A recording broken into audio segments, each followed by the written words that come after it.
So I have received answers from Navya, Vaishnavi, Vasavi, and Soumya. Okay, so the answers are good as far as the starting attempt. I understand that most of you are writing the answers for the first time. So in that context, the answers were decent enough because you are attempting the questions for the first time. So I could call them as decent attempt answers. One answer in particular I liked by Navya. So I'll discuss that answer as on when I can share my screen. I'm just trying to share my screen. There is some technical issue. So Navya's answer for the challenges faced by women in time and space, I really like that answer, and the answer is very much on par with the UPSC demand, and also good in quality, and the examples she has given was really good.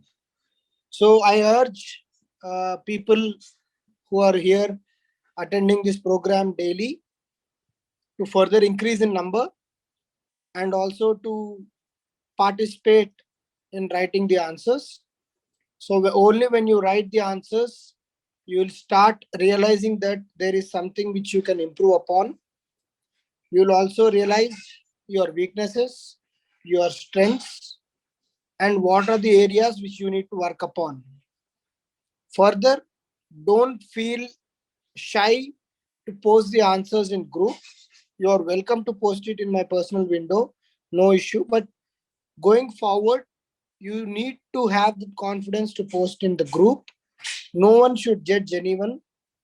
Okay, the answers might be of normal quality or extraordinary quality. So everyone cannot write all the answers in a wonderful way. If that was the case, GS cutoff or GS highest marks would not be 110 or 115.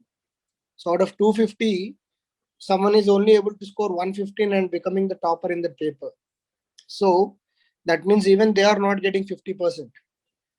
So don't be of the opinion that the answers should be of such a high quality where it should be flawless or it should have the complete content.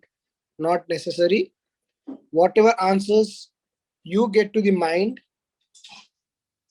you can always write them, pen them down, and submit in the group and do the peer review. When you do the peer review, you learn and you pass on the knowledge which you already have. This is something like group discussions where we all engage in a particular discussion and enrich ourselves with the knowledge. Similarly, when you post answers in a group, you are ready and open for feedback. That is what you are conveying to your friends. Okay. So on that note, you some people have given me personal messages that they'll start writing from 1 or 2 days. It's fine. I have told you, right? If there are some personal emergencies or if there are some compelling factors which are stopping you from writing answers, it's okay. So some people are asking, sir, we have not appeared for prelims this year. We are not going to write mains this year. Our aim and objective is prelims next year and all. As I told you yesterday, this exercise, this module is for everyone who's preparing for UPSC. So if you are a serious UPSC aspirant, if you think you are a serious UPSC aspirant, you can always start writing the answers and never ever postpone. If you are writing prelims next year or that next year, that is a call which you will take. But if you want to enrich your preparation, and it will serve you as a reality check. Okay, it will serve as a reality check for you, and also it will help you in addressing the weaknesses. I was telling the same thing. It will help you. In progress. I think my laptop got joined, right? Recording in progress. Yes.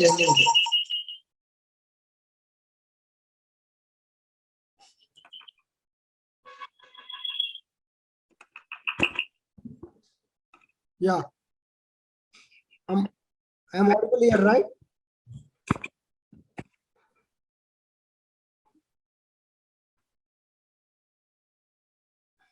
I'm audible here.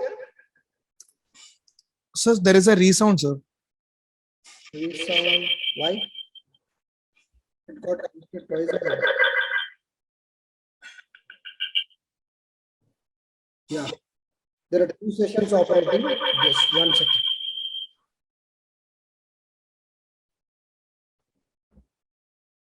Is it okay? Yes, sir, perfectly fine. Okay. So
yeah, I'm sorry. My technology is troubling me.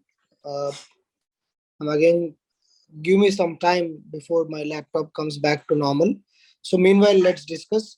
So that's my take on the answer writing part. People who are writing, don't worry about your quality of answers. Please go ahead, keep writing. Okay, there is nothing called a very bad answer or a very good answer. Your answers will turn good over a period of time. Okay, just keep making that effort every now and then, and I'm sure it will really benefit you going forward. And for people who are still about to write the answers, please start it right away. And for people who are thinking that they are writing next year mains or next year prelims, we have enough time to write answers and all. So don't be in that mindset that you can postpone the answers and then uh, do it on that auspicious day, which will never come. Okay. So even for people who are not sure of qualifying for prelims, it's okay. The patients will pay in this exam. So keep writing the answers. Okay. On that note, let's start the session. So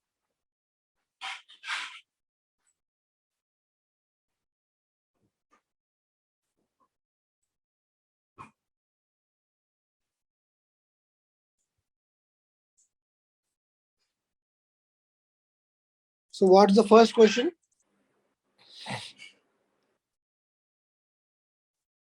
Can someone read out the first question?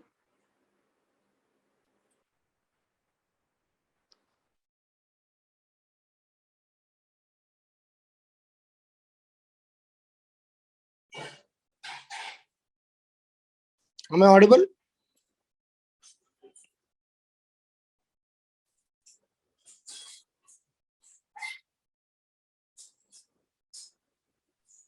Yes, sir. Just 1 second, I'll read, sir. Hmm.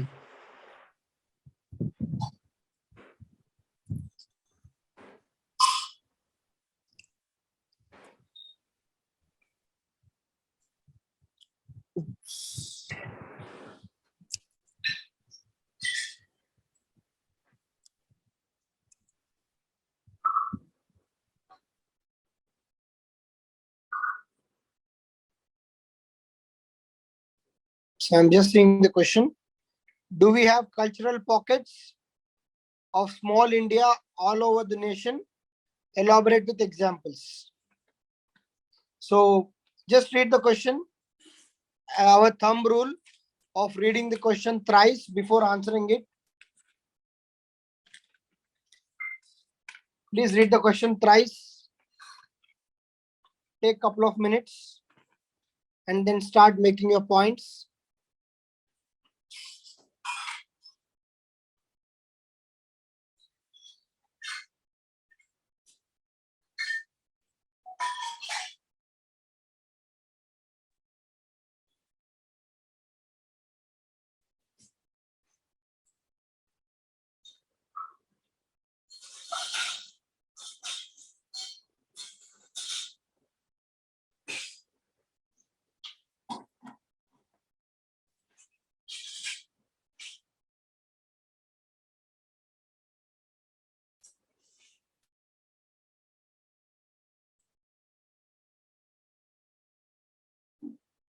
Sumant, can you admit me?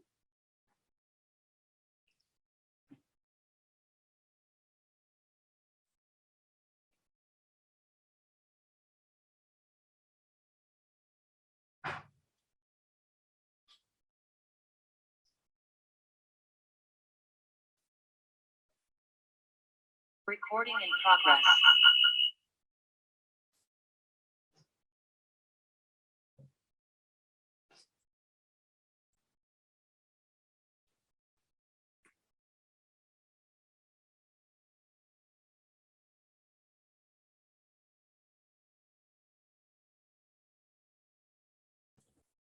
Yeah.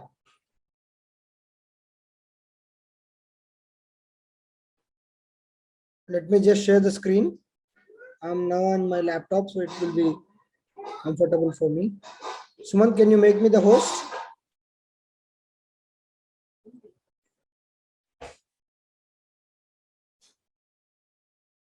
Sumant, please make me the host. Yes, sir. Done.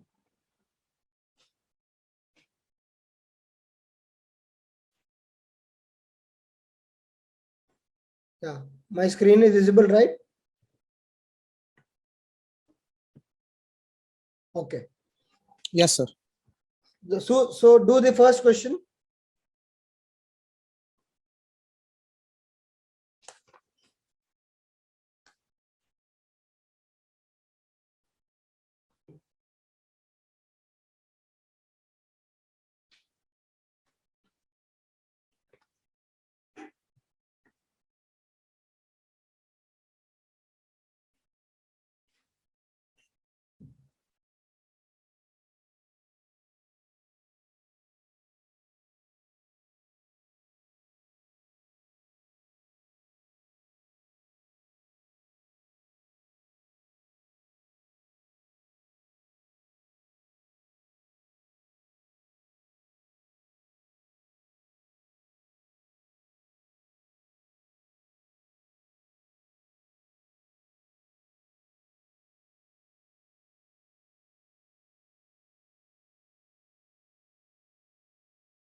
Yeah. First question, do we have cultural pockets of small India all over the nation? Elaborate with examples.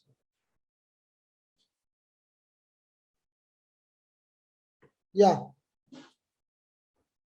Answers, please.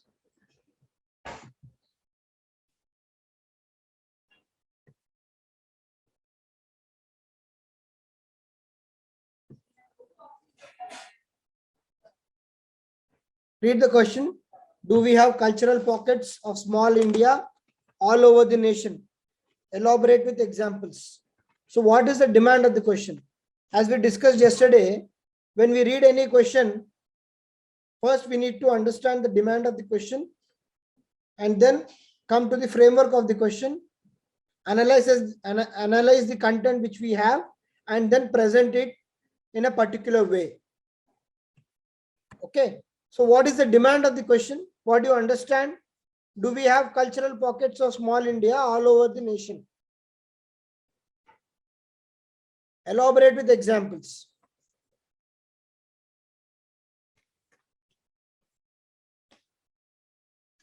Yes. Sriram, Jitender. So you people have joined today. So what do you Yeah, sir. understand by this Good question, evening, sir. and what will you answer for this question? Yeah, sir. Like we can take example of Hyderabad or any particular city where there are people from all around India and different cultures can coexist together. Not only from now, from many years, we can take like different religious people and different people from all over India. Like we can different Muslims, Hindus, even from North India, Parsis, and also Rajasthani people, Bihar construction workers, and so we can take an example like one city, and also some other regions like Bangalore, so that we can explain in the way that people are like, working together, like different traditions coexisting together peacefully. So we can say agree with the answer. Like yes, we have cultural pockets. Okay, good. So you have made decent points for this question. So firstly, to answer this question, we need to understand what the examiner is trying to say when he means cultural pockets. Okay, cultural pockets, first thing is, are they naturally existing in the India, or sometimes they are getting formed over a period of time? Okay, in India's case, it is both. Cultural pockets naturally exist, as well as because of the changing lifestyles, changing scenario of Indian subcontinent as such, cultural pockets are getting formed. That is about the cultural pockets. Now, the question is, do these cultural pockets represent small India or mini India as such? That is how you have to look at this question. Did you understand? The first question which you need to ask is, are cultural pockets existing in India or forming in India? The answer is both. Second thing, do these cultural pockets reflect mini India as such? If they reflect, what are the examples for cultural pockets? That is how you need to break down the question in a very simple jargon, so that you understand what is the demand of the question and make the presentation in line with the expectation of the question. Or else you will end up writing something for this question.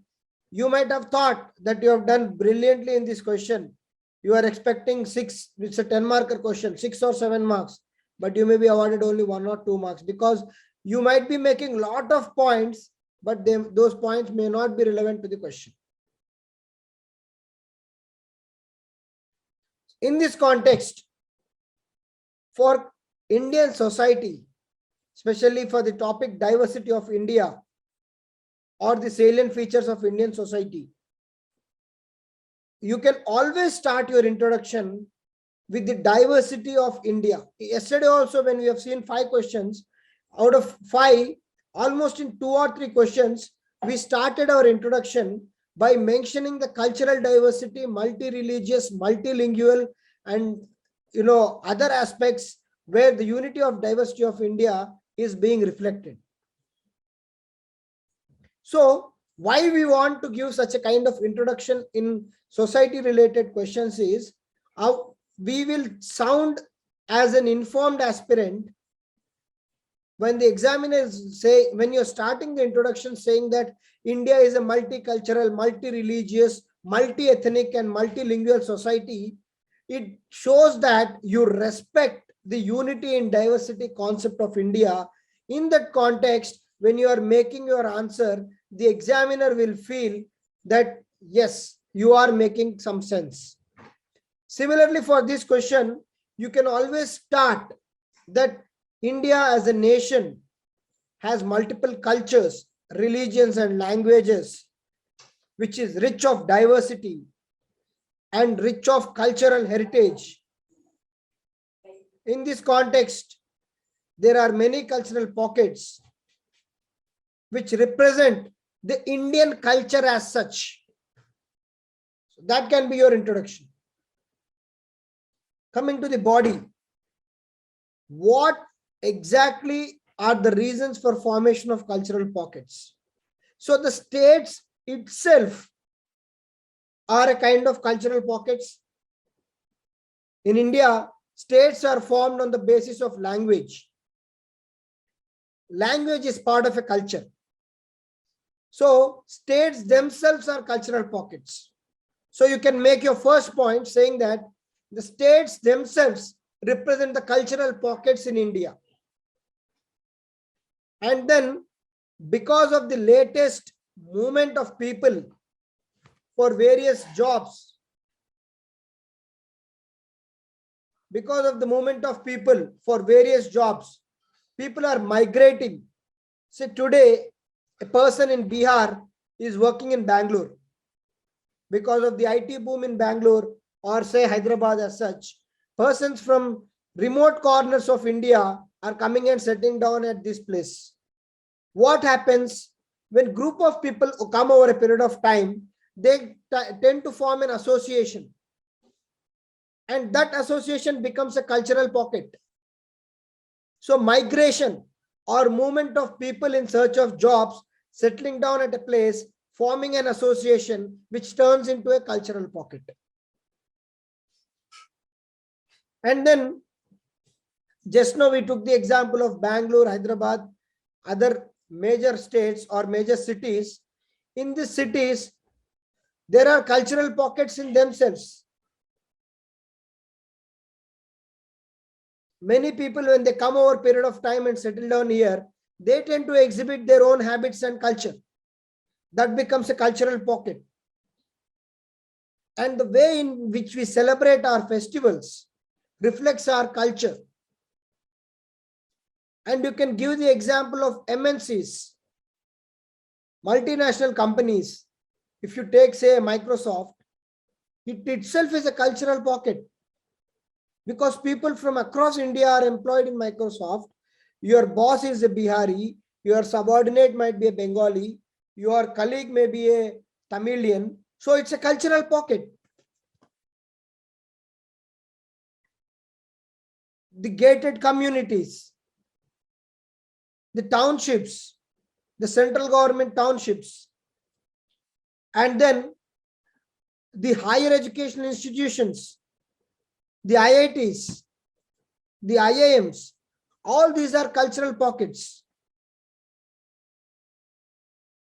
So we can say that yes, India definitely has a lot of cultural pockets, and these are the examples which we discussed.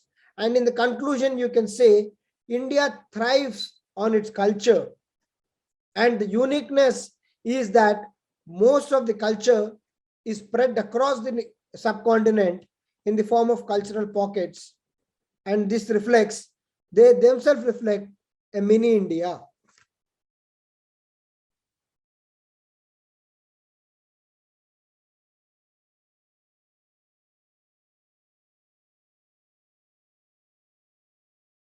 Okay. You can even mention the example of tribal cultures also.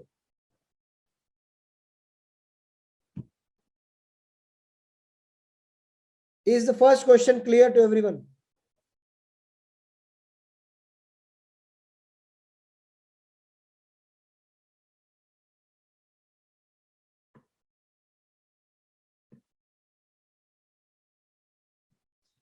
Or you have something to add?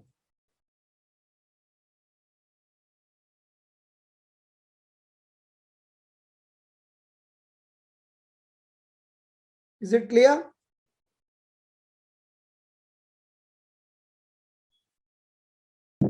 Yes, sir. Yes, Sumant, we have talked about festivals also.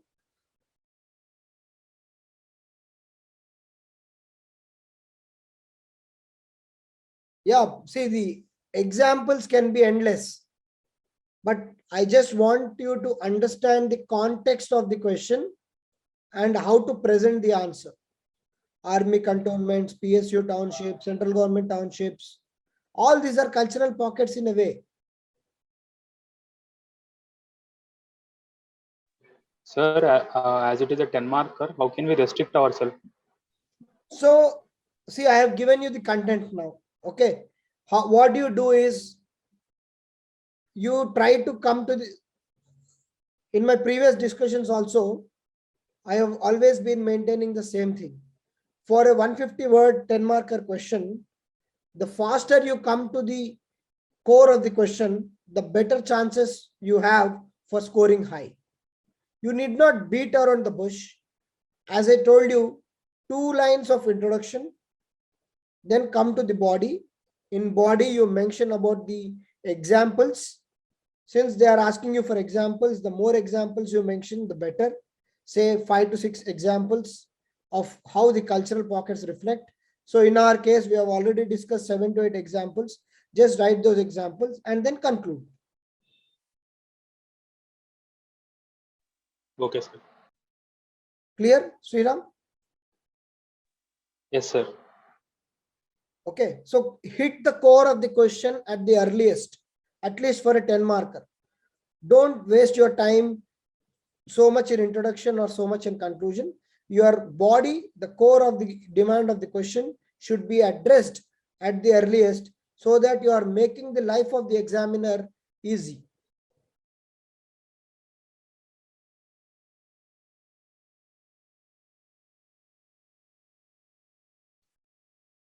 Okay.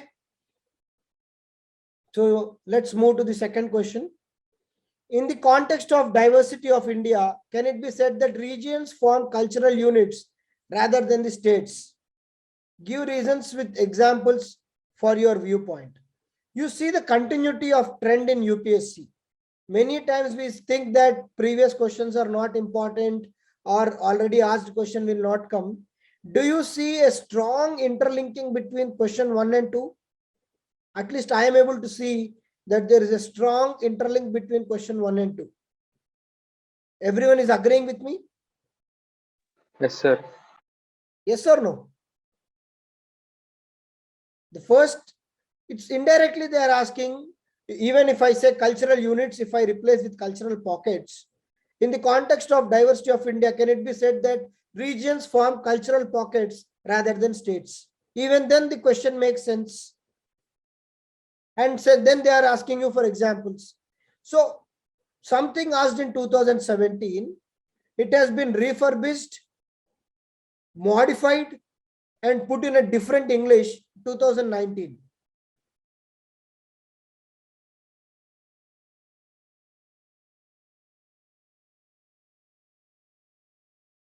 So what do you write for second question?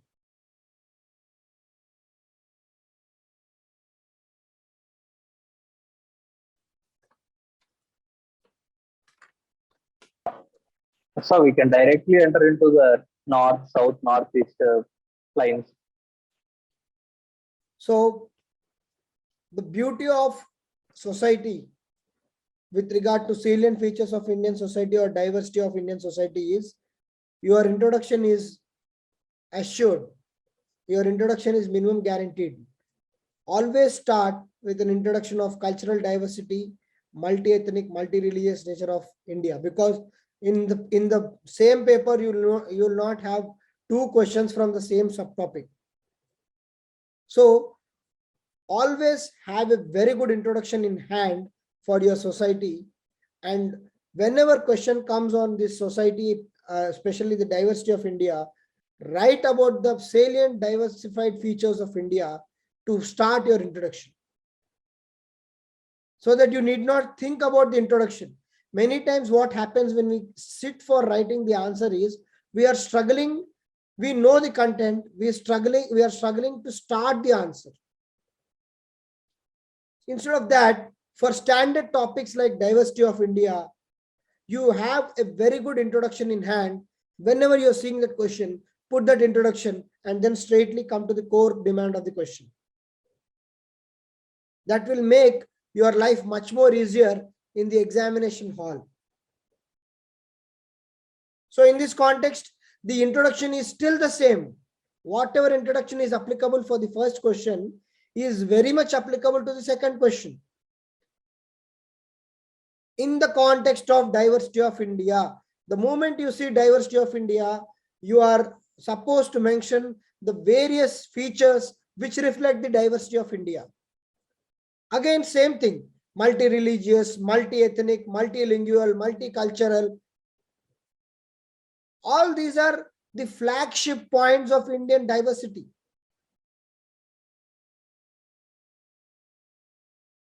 They are asking you, in the context of this diversity, can we call regions as a cultural units compared to states? Give reasons with examples for your viewpoint. So this question can be answered in two ways. You can say yes, regions are the cultural units, then states, and then justify your answer. Or you can say yes, regions are definitely cultural units, but states are also cultural units. And these are the examples for regions being cultural units. These are examples for states being cultural units. And hence I am justifying both are part of cultural units of India. I would take the second approach because I know for sure that states themselves are cultural units. Do you all agree with me? Yes, sir. Definitely regions are cultural units. There is no doubt about it. But states themselves are formed on the cultural aspect called language. They are also equally cultural units is what I say. You can be open to debate or differ from me. But this is my viewpoint for this answer, that I support regions on states as cultural units. And in that context, I'll give examples of different regions being cultural units and different states being cultural units.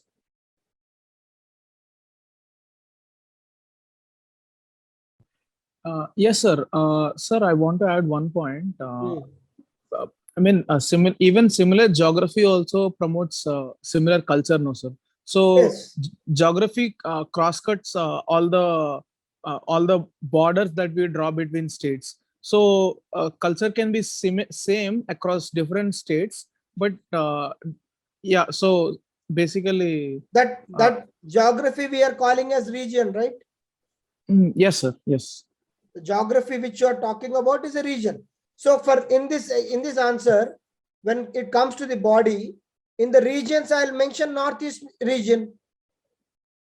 Northeast region, most of the culture looks homogeneous.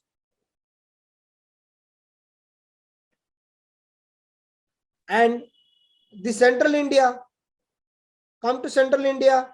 Central India is further divided into states like Bihar, Jharkhand, Chhattisgarh. But the core concept of central India is the tribal population.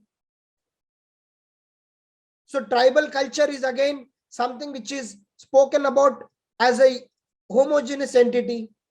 Though individually within the tribes there may be different cultures, but tribal culture is something which is referred to as a single entity. And then coming to food aspects, we call North Indian dishes, we call South Indian dishes, dosa, idli. So South India is a region, North India is a region. So here South Indian aspects are referred to as regions.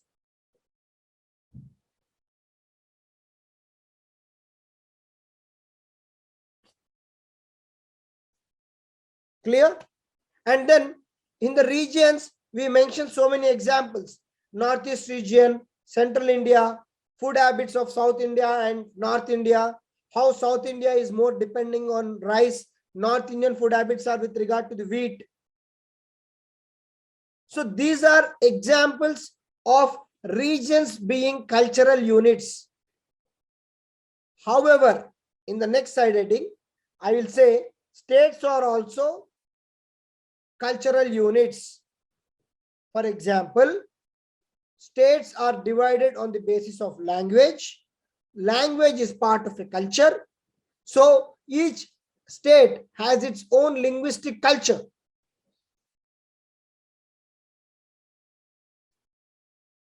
And in general, if you see the culture of Goa or culture of Kerala or culture of Pondicherry, they are very much similar with regard to food habits and all. What does it mean?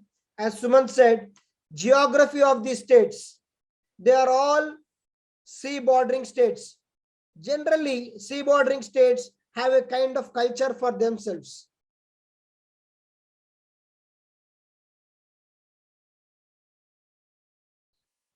So for this question, we give introduction, we give justification for regions being cultural units, we give justification for states being cultural units, and then examples of different regions and states.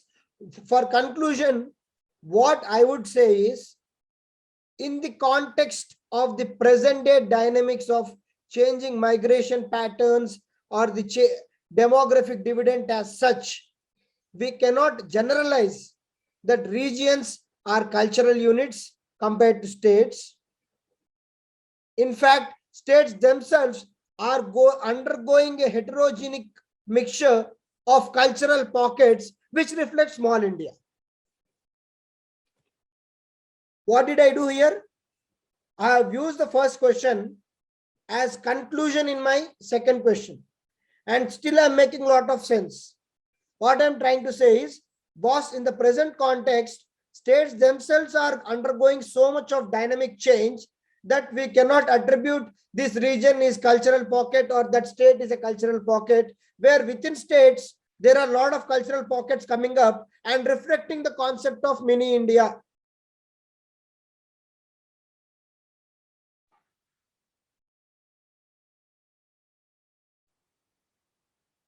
Clear? Yes, sir. Others? Anything that we can add here, or you all agree with the kind of approach we are trying to take?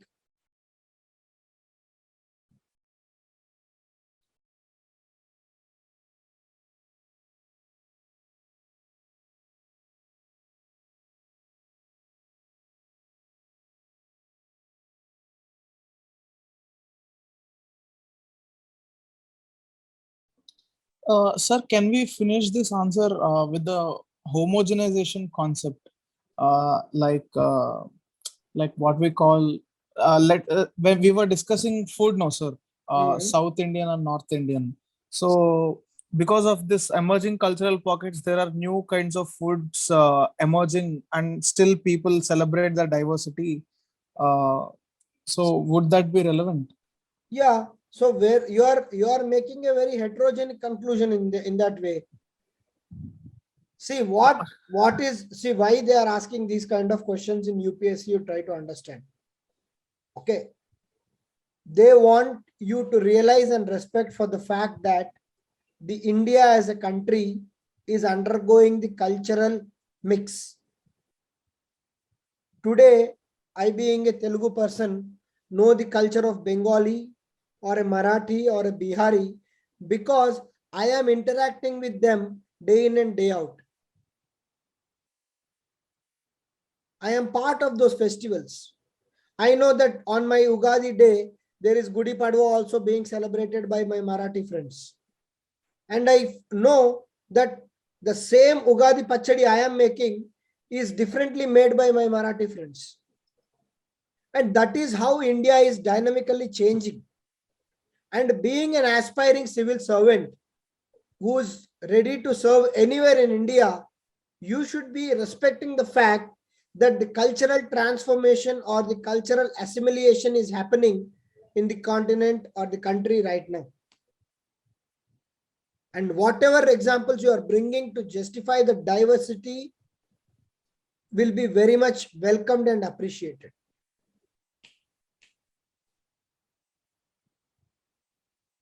Yes, sir. Sir, I don't know if I can give this example.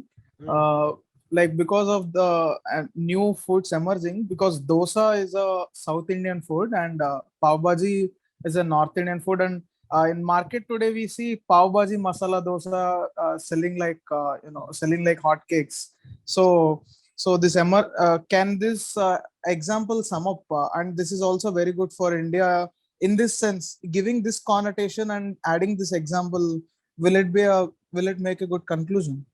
See, I'm not sure if the examiner will know such details about the food, but you can definitely say that why you need to mention that pav bhaji masala dosa is now famous. You can simply say dosa is now a pan-India dish.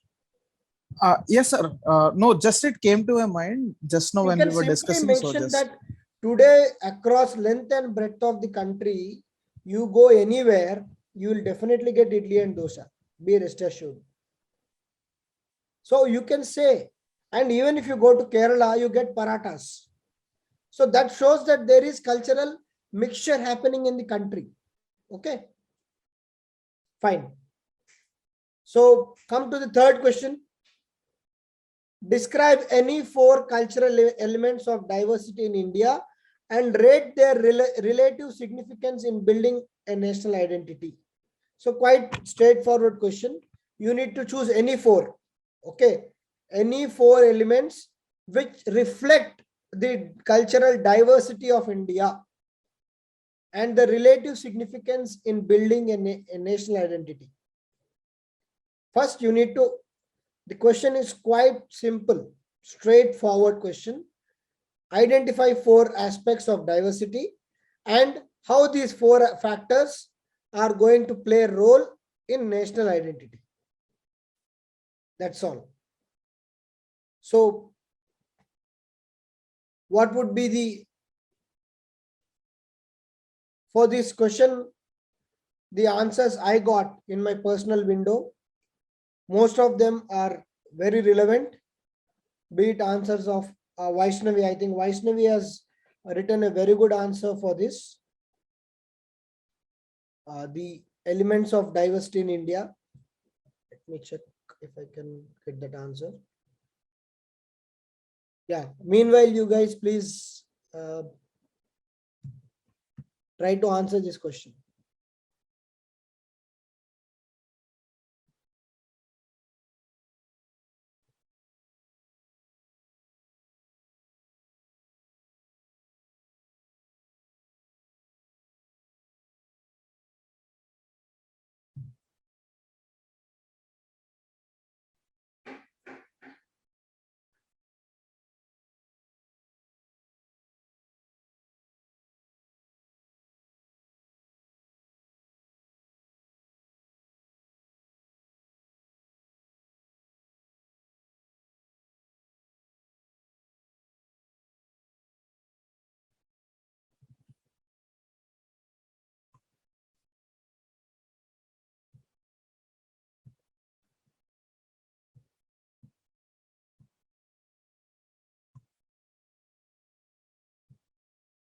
Yeah. Vaishnavi, you are, I don't know if you are in the class today. Are you in the class?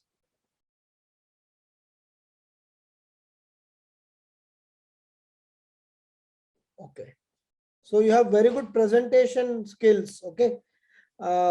With regard to your writing or the way you are dividing the topics, the presentation is really good. Keep maintaining this presentation and only focus on your content. Okay. Content should be very much relevant to the question. So I found this answer very decent enough, and that's why I hope you're all seeing the screen. Are you able to see the screen? yes, sir. So this is the answer written by Vaishnavi for this question. Okay. Describe any 4 cultural elements of diversity in India and rate the relative significance in building a national identity. Okay, so the introduction also was very crisp and to the point. India is the epitome of the world due to its vast diversity. The principle of tolerance and mutual respect led to the building of India as a nation. Cultural elements of diversity in India include. Okay, so this was our introduction, which is fair enough. And you can also write the heterogeneity concept. Of course, she has written the diversity. So again, you can mention certain diversities in your introduction.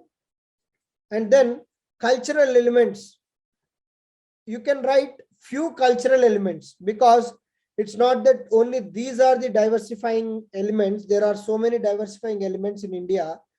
Just say few cultural elements of diversity in India include, because you are supposed to answer any 4. Okay, it should not look like there are only 4. There are many diversities, out of which you are choosing 4. So the first diversity she chose is linguistic diversity. Obviously, linguistic diversity is the most important diversity in India. And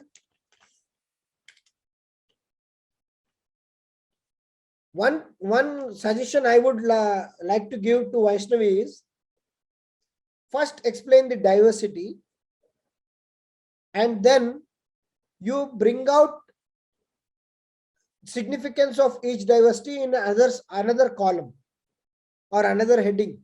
What it will give the feedback or the reflection to the examiner is, you have answered the 2 parts of the question. Here what you have done is, you have given the diversity and immediately its significance. Sometimes there is a scope that examiner may miss the significance part in this particular paragraph. First, mention each and every diversity which you want to point out, and then give a side heading saying that the importance of these diversities in making or building the national identity. There you give each and every diversity its importance. So what linguistic diversity, when you are writing linguistic diversity, if you are making generic points, this is every aspirant will make a generic point. When you are talking about linguistic diversity, you hit the nail, give some facts, throw some facts. You can say India is the only country in the world where more than 400 languages are spoken. You need not give the exact number of 425, 426, not like that. More than 400 languages are spoken. It is understood. And the Constitution of India officially recognizes 22 languages as official language as part of the 8th schedule, which itself reflects the linguistic diversity. So in India, 22 languages are recognized as official languages. It is a linguistic diversity. And many languages of Indo-Aryan origin, Dravidian origin are spoken in India. Many tribal languages are spoken in India. So all this reflects the linguistic diversity of India.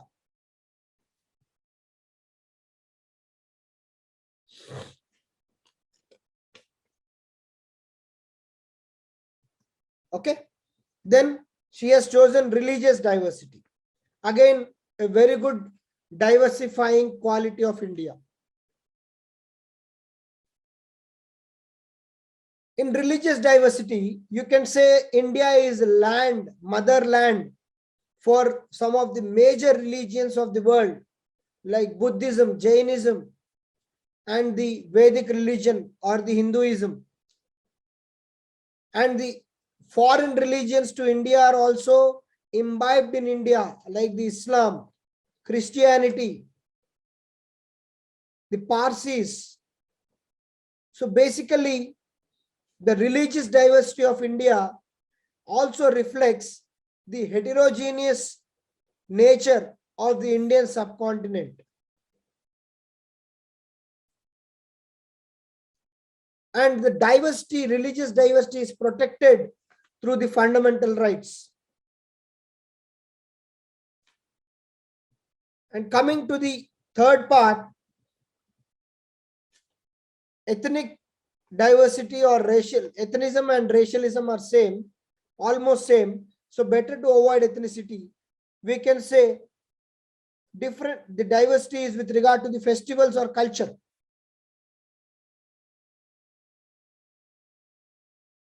Various festivals are celebrated in India. That itself is a lot of diversity. As I just now mentioned, on the same day, Ugadi is celebrated and Gudi Padwa is celebrated. That is a diversity. Makar Sankranti is celebrated. Bihu is celebrated in Assam. That is a diversity.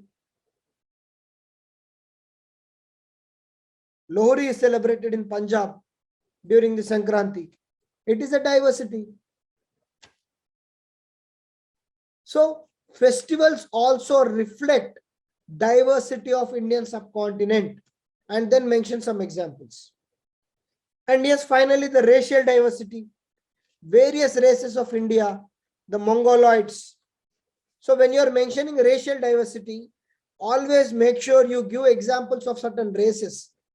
Simply naming racial diversity is a very generic term.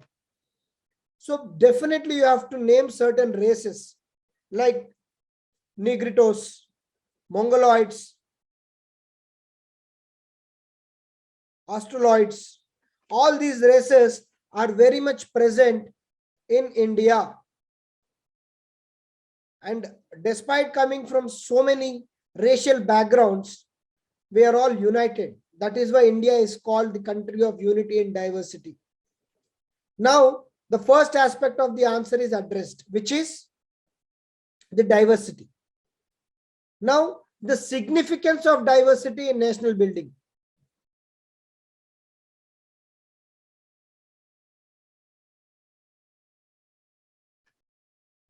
Significance of diversity in national building. So what do these diversities ensure in India?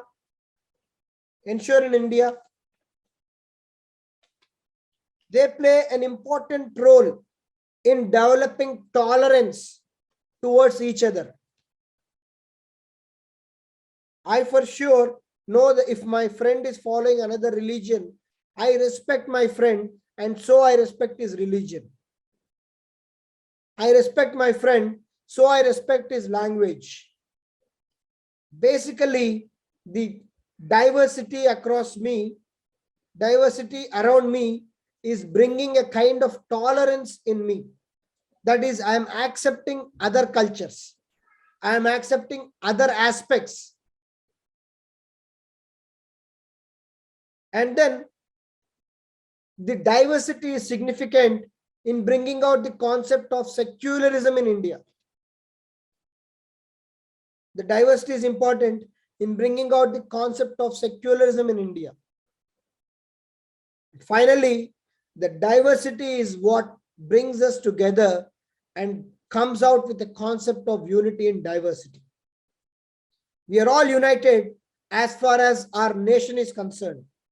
We are all diversified as far as our cultures are concerned.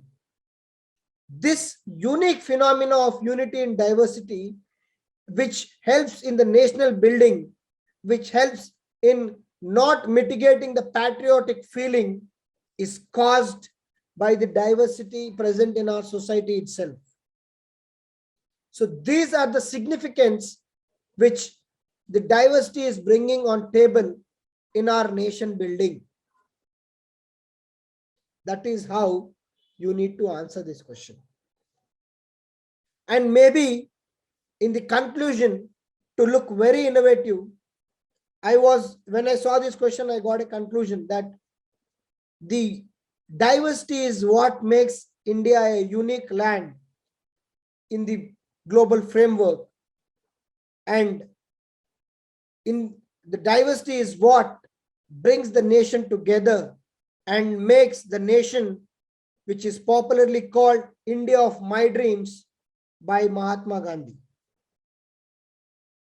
So a very impactful conclusion. Because of the diversity, we are coming together and we are showing that unity, even so much diversity is there. So that is what the Mahatma Gandhi dreamt when he said India of my dreams. So when you make such statements, you are taking your answer to the next level.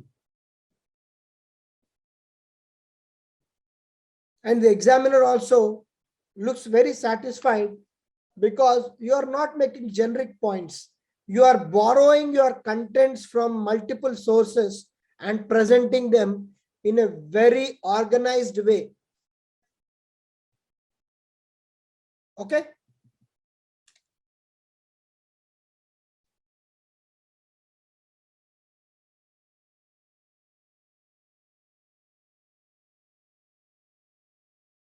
Is this answer clear?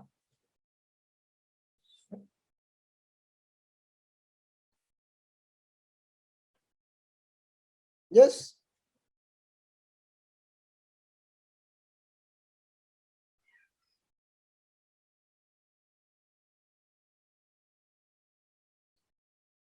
Clear to everyone?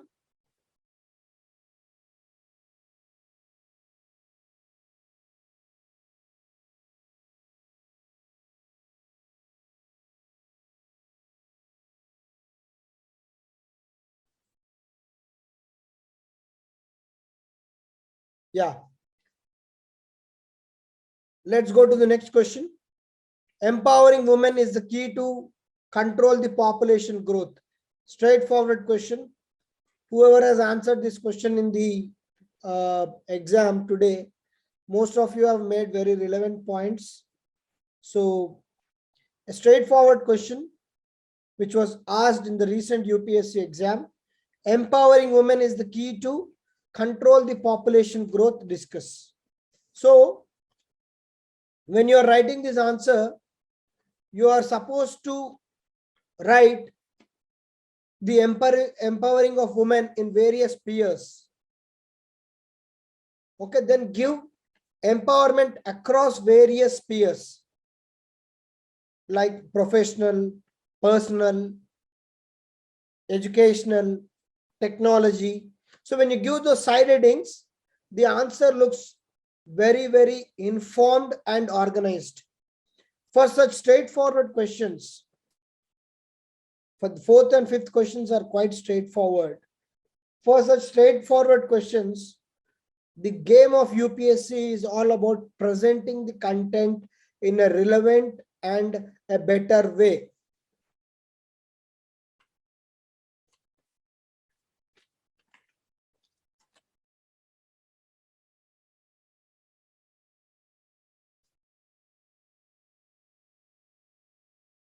Empowering women is key to control the population growth. How do you answer this question? Anyone?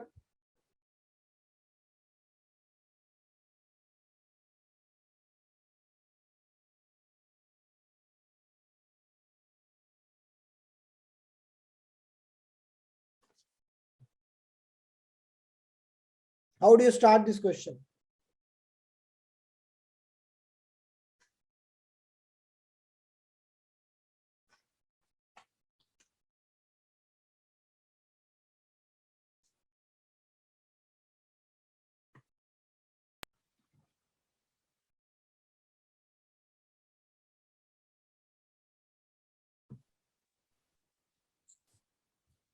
Sir, is it fine to start with NFHS report, sir?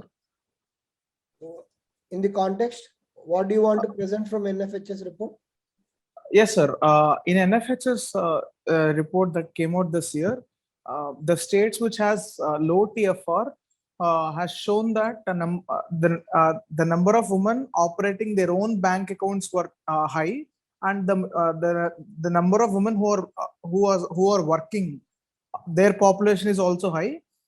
and in that particular states only the TFR is very low, that is below 2.1, around 1.8, 1.9. So this easily correlates to the fact that where women are empowered and where women are where women are allowed to make decisions there. Yes sir, so this is the thing. Renuka, yes. Renuka, you wanted to say something?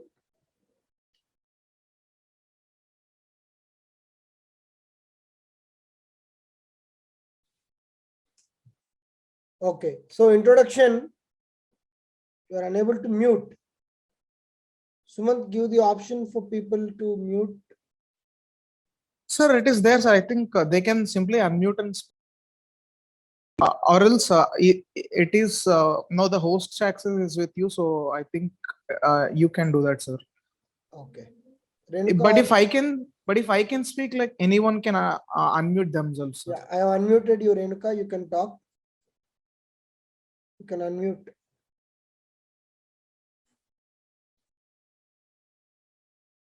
I think even Sriram was able to unmute and Jitendra was able to unmute. No, sir, she is not able to unmute. Okay. Maybe some issue with your system now. Yes, sir. Okay, you just chat. You can type it in the chat box if you are unable to unmute. So, okay, that is a very good way of introducing the, if you can have those figures in mind, but be careful while doing that because you cannot throw random stats at the examiner.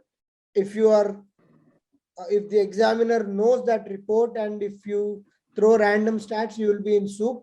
So if you are clear with your stats, like, you know, for example, as Sumant was saying, the total fertility rates, TFR, wherever the TFR rates are less than 2.1 or 2.2 or close to 1.9, in such states, women are supposed to be operating more bank accounts and they are also in a better position of work. So it shows that empowering women. So TFR is a direct indicator for population growth. So if the TFR is less, that means the population growth of that state is less. And in that states, if the women are empowered, it is a direct correlation of women empowerment with the population growth. So that can be a very good introduction. Or if you are unable to remember so many stats or NFHS report, then you may simply say that India today has close to 50% of women population. And the population growth is a major phenomenon which we are encountering in sustaining our future. The need of the hour is to empower the 50% of population so that the population growth can be curtailed. Then you can say what spheres you want to empower women. The first is education. If you then you can give some stats on literacy. So for these questions, when you make a lot of statements with proper data, your answer will stand out. As I said yesterday, getting 5 marks, getting 5.5 marks or 6 marks depends on your presentation and the content of the answer. You can say in education, males are at around 80%, women are at only at 70%. So increase the literacy so that women will be empowered and the population issues can be mitigated. That is the first part. Second thing is giving proper rights. Giving proper rights to women with regard to their own body, like the pregnancy rights, the abortion rights. So all these are important for women to get empowered and also which will play a role in the population growth. And coming out of gender stereotypes, giving equal opportunity to women at workplaces. Instead of government of the day deciding the marriage age, we have to empower women to decide as to when they want to get married. And further, implement the constitutional safeguards with regard to Article 14, that is right to equality, and respect states or award states which are maintaining continuous low TFR rates and empowering women over a period of time.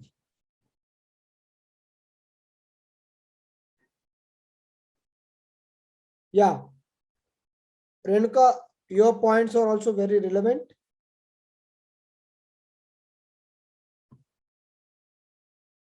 Okay. Allow women to make their own choices. And we can say women can be employed through SHGs. Give examples of SHGs like Dwakra. We have seen, and then if you want to give one more good example, you can give the example of Kudumbasri of Kerala. In all these case studies, the empowered women have not only financially overcome the poverty, but in such women or in such societies, the population has stabilized. Again, a direct correlation of empowering women having a direct impact on the population growth. Saying all this, you can conclude that women, if empowered, can go on to play a big role in national building and also to address the social evils like population growth.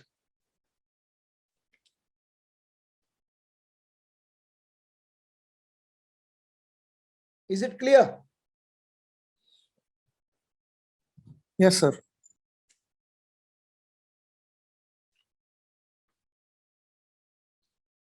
Everyone, the fourth question is clear.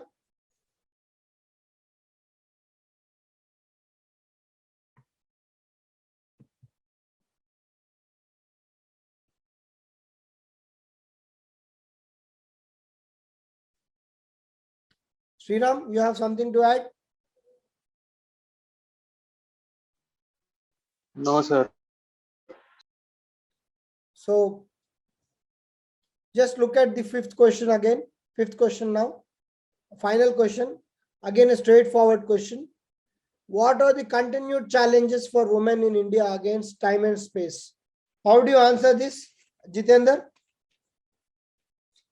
How do you answer the fifth question?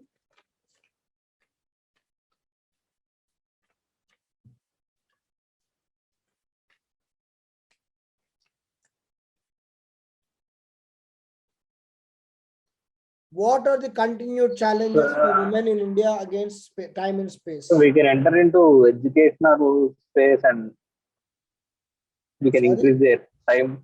We can increase their time regarding their study period and space of working spaces example. And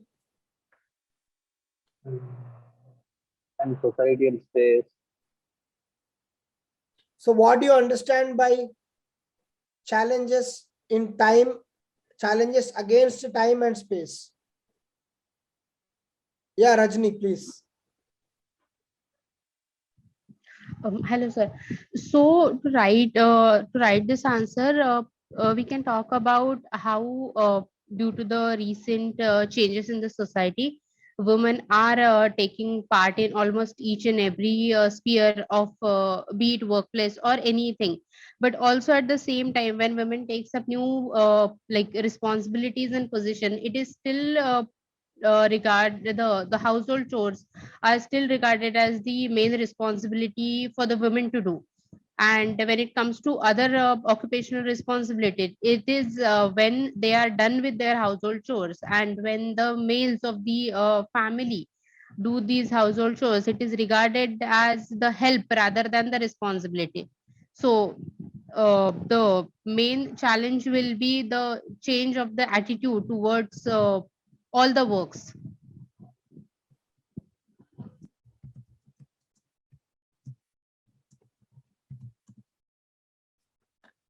Okay, you have put the constraints with regard to the space. Now, what are the constraints with regard to the time? Sir, may I try? Yeah. Sir, I'll divide answer time and one first time and then space. Yes. In time, I'll take womb to tomb approach. The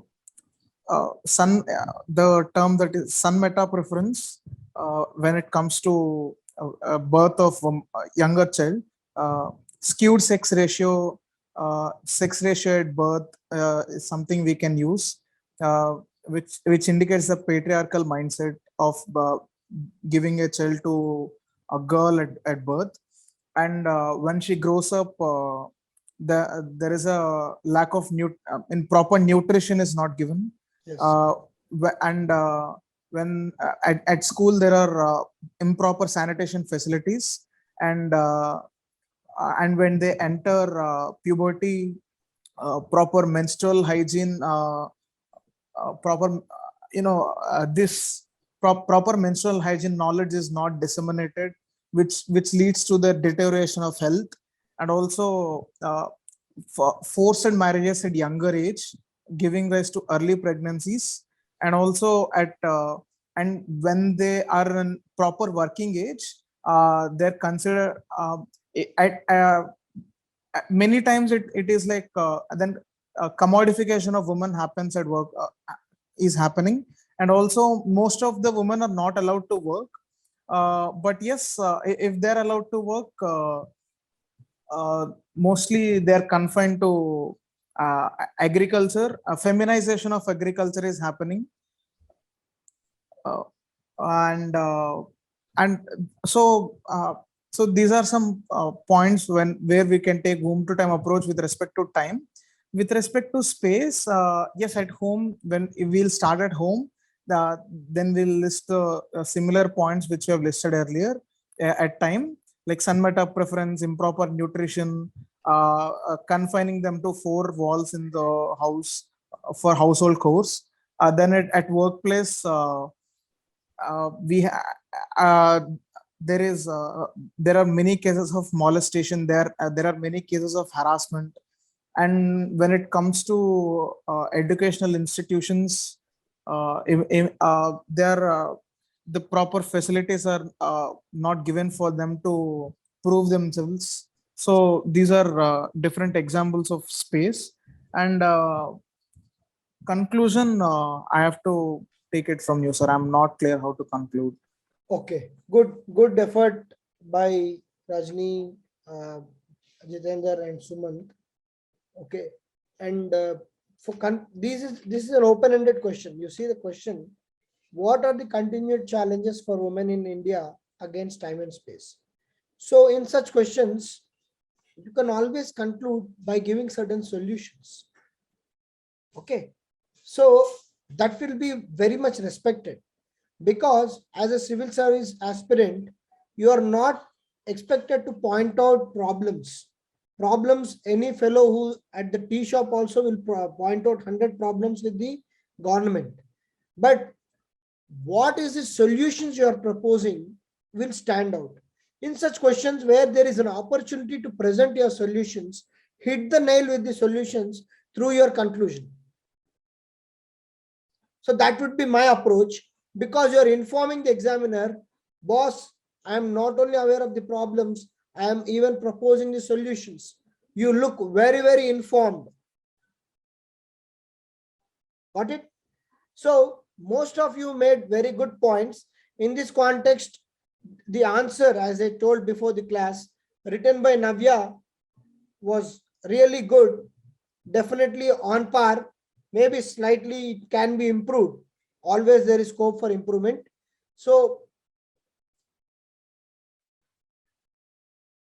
So she has written a historical approach for women, right from how they have been treated in modern medieval, but slightly for a 150-word question, the introduction got very bigger. The moment your introduction gets really bigger, the examiner is turned off from your answer. Always bring the examiner to the core demand of the question at the earliest. So if I have to write the introduction, I'll simply write again the same thing.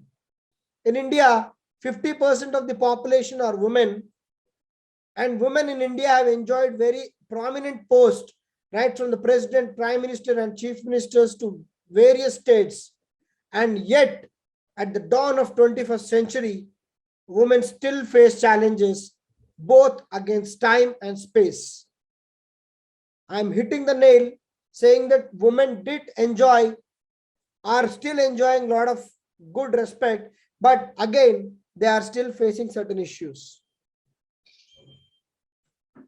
And then I'll start with the side heading as she did, challenges against time. And challenges against time, Sumant has already made a lot of points, and she has also made the points. One good thing about presentation of Navya, what I liked is she's bringing out lot of facts into her answer, saying according to UNICEF, at least 1.5 million girls under the age of 18 are married in India.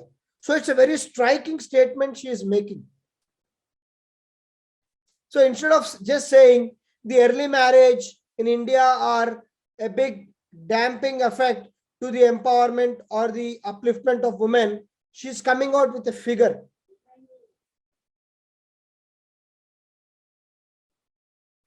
She's hitting out with the point and the fact. So as an examiner, when I'm reading, I'm saying that, oh, she's an informed aspirant.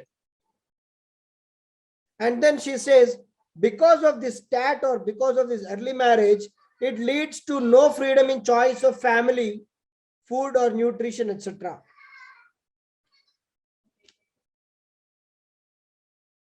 And then with regard to the education, due to patriarchal society, there are restrictions on women which are giving less scope for education, and they give confined to household works. Again, it is a damping thing.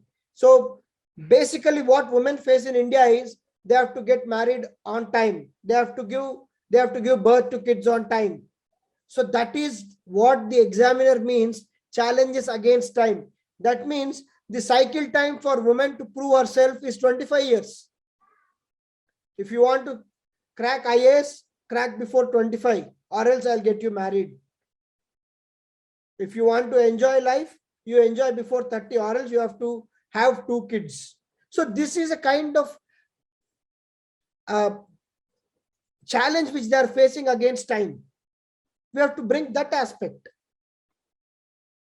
And as Suman said, during the adolescent age, the girls do not get sufficient attention with regard to nutrition. Again, that is a challenge against time. So that is the challenge against time which we are speaking about. And when coming to the challenge against space, it is basically, you see again, she is presenting you with the literacy. The challenge of education, she is presenting with facts. So as an examiner, I cannot deny these facts. And I for sure understand that she is making some sense in her answers. And challenges against space. The sexual harassment at the workplaces, the glass ceiling of women as they grow higher into the pyramids of the organization. A vice president woman is paid almost 50% less than vice president man in corporate companies. And gender stereotypes, pink jobs they call. Women, okay, they have to do these kind of jobs, babysitting, maids, IAS, all these are women jobs. So gender stereotyping is something they face. Their political participation is very less. Hardly 15% MPs in the parliament are women. Out of 50% population, only 15% belong to women. And finally, even when they become politicians, they are hand-holded by their husbands, which is called Panchayat Pati at the grassroots level. So these are the various challenges women face against time and space. So you have covered the question. In the conclusion or the way forward, in such answers you write way forward, Way forward, what you write: to overcome these kind of challenges, the need of the hour is to build awareness among the young people to respect the women, to have gender budgeting, separate budgets for women, have respect for them at home, and include technology which can safeguard and secure women for their rights and also the safety. Write that conclusion, and if you are still informed, you can make the statement of IMF chief Christian Lagarde, who said the moment more women come into the workforce, if the 50% of women come into the workforce, 35% of the GDP will grow. Write that figure and conclude your answer. You will make a beautiful answer, and I'm sure if whatever is the highest mark awarded for the answer, you'll get it. So basically in such questions, the straightforward questions, it's all about presenting and making an impact.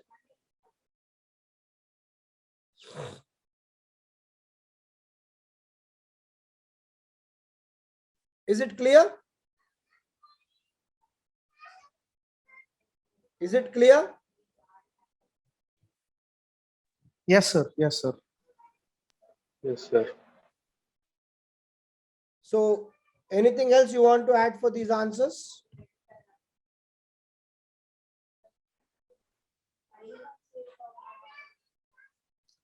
No, sir. Nothing much, sir. Holistically covered, I feel.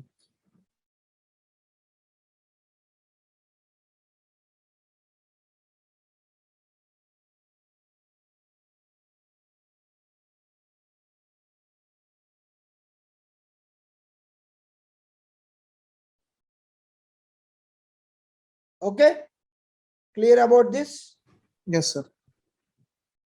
So that's it for today. Okay, so we'll meet tomorrow for discussing few more questions. I am expecting more number of people to write the answers tomorrow, and if possible, you try to post it in the group and discuss among yourself and try to learn from others' answers.